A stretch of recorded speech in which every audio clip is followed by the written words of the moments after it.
আমি তৈরি করছি ইলিশ মাছের সর্ষে পাতুরি। মাছটা একদম হালকা উল্টে পাল্টে নিয়েছি, কালো জিরা ফোড়ন দিয়েছি। এবার আমি দিচ্ছি লঙ্কা হলুদ বাটা,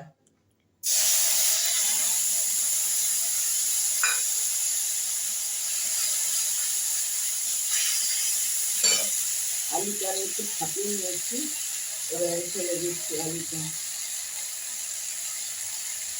এটা তাড়াতাড়ি গলে যাবে, সেই জন্য আমি একটু ফাটিয়ে নিচ্ছি আলুটা।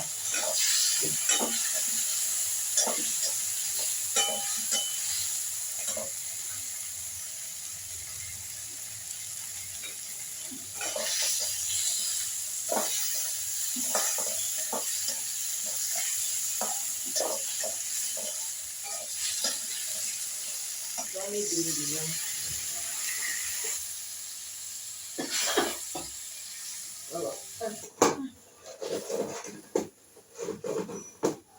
আমি মাছটা একটু ঢেকে দিচ্ছি।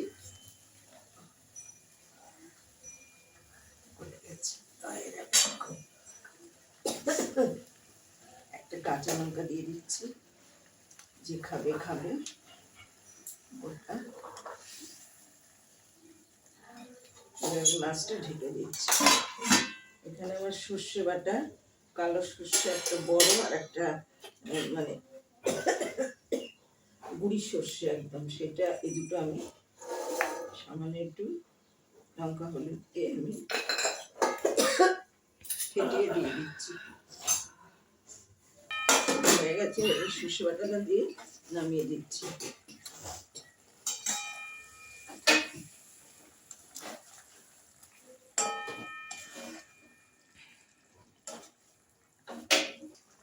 নামিয়ে দিচ্ছি।